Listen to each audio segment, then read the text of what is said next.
Hi everyone, my name is Mary Smith. I am a registered nurse and the Executive Director of the Association of Registered Nurses of Manitoba. I want to extend a sincere message of thanks and recognition to all nurses and healthcare providers that are caring for clients, patients, families, and communities across all settings during this COVID-19 pandemic. Thank you for your sacrifices, your kindness, and your caring.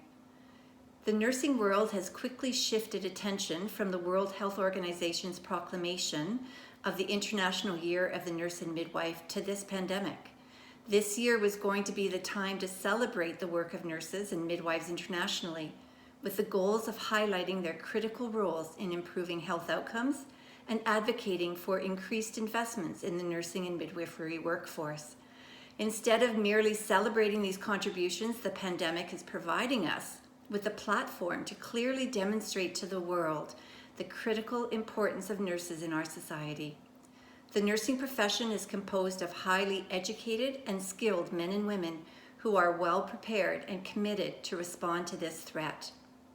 During this year, we are also commemorating Florence Nightingale's 200th birthday, and it is no surprise that the lessons of her practice during the Crimean War are still being applied today during this pandemic, such as basic hand washing, maintaining standards of cleanliness, learning from the data, and more.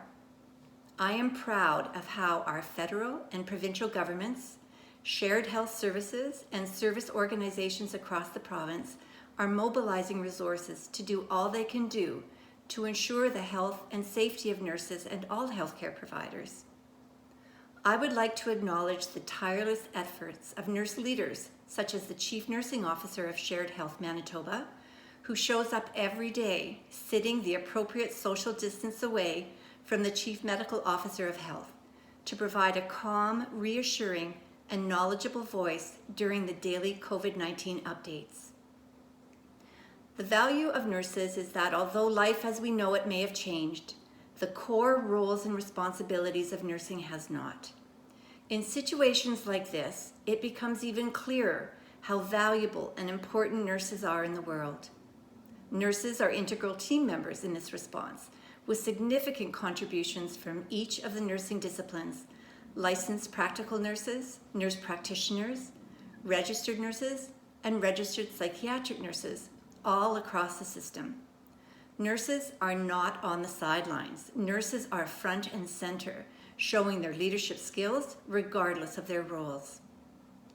Every day, our nurses show up to care across a variety of settings, beginning with the great effort that's happening in the community sector, led by primary care and public health nurses, where they are providing education, screening, and contact tracing to flatten the curve, to the delivery of 24-hour care in the acute care setting, where nurses are demonstrating their resilience under these extraordinary circumstances by demonstrating clinical excellence and compassion.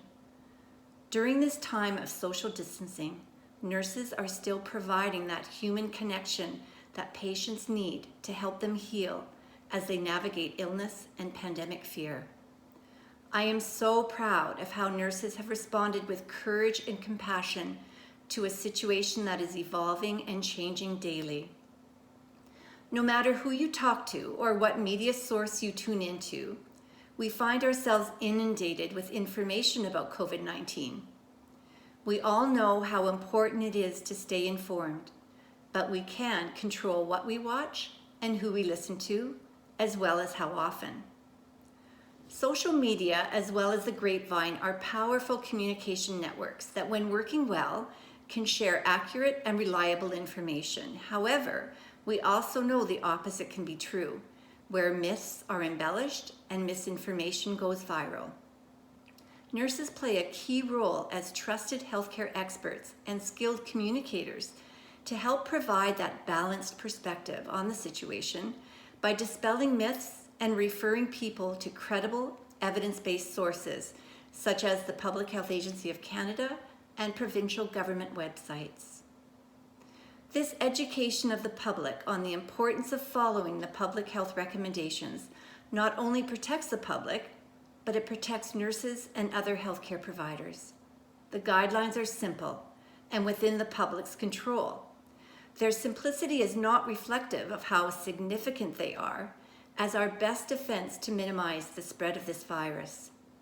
We know that maintaining social distancing, washing hands frequently, coughing or sneezing into the elbow, avoiding touching the face, and staying home if feeling sick does indeed flatten the curve. Self-care is critically important at this stressful time. A popular quote by Eleanor Brown stated that self-care is not selfish. You cannot serve from an empty vessel. Do the things you would typically do to refuel your tank, to support your health, and to build up your immune function.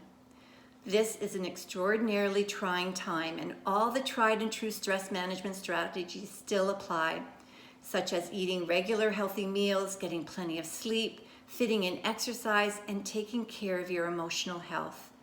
For those of you working from home, try to maintain a routine as best you can to have some sense of normalcy. This coronavirus is not the only thing that's contagious. So are emotions.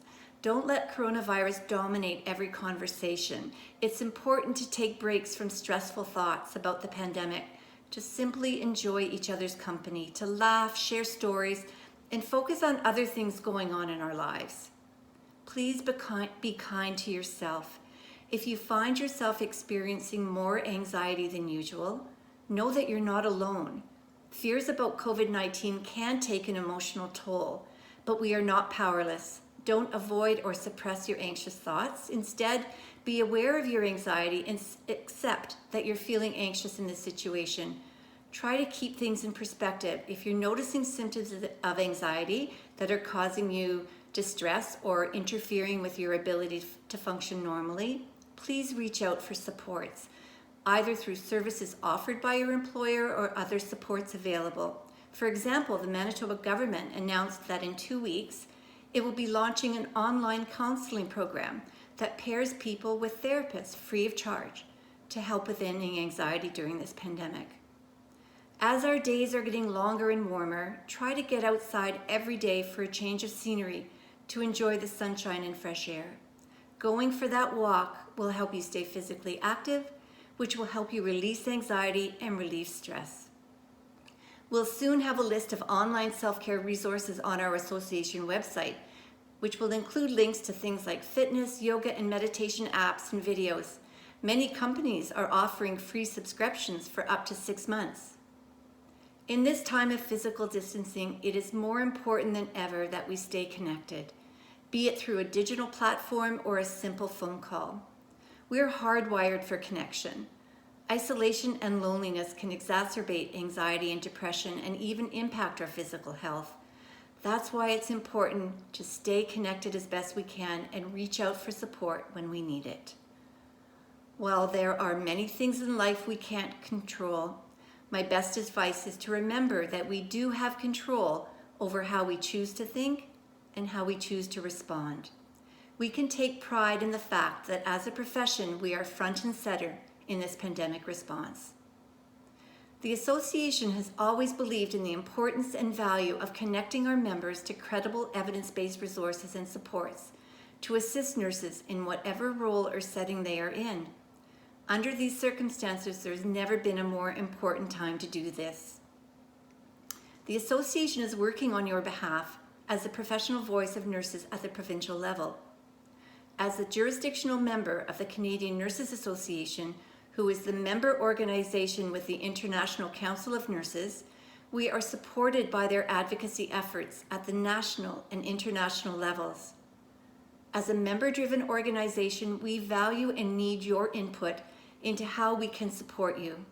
Help us identify the needs that we as an association can address, and help us determine how we can be responsive to those needs in this new virtual environment. Please contact us at info@arnm.ca with your ideas or concerns, and keep connected to us via social media or our website. To summarize 2020, the International Year of the Nurse and Midwife has taken on more importance than we could have ever anticipated. Our thoughts go out to the people who have been affected by this unprecedented event, and are grateful for the escalated efforts by our provincial government, Shared Health Manitobans, and our healthcare professionals who are flattening the curve so we can stay safe and healthy. When things eventually improve, and they will, we will have a greater understanding and ability to combat future experiences such as this. Until then, we look forward to working with our members to strengthen the professional voice of nursing. Please take time to care for yourself and seek supports as needed. Thank you for all you are doing and will continue to do. I am so proud to be a nurse. Take care.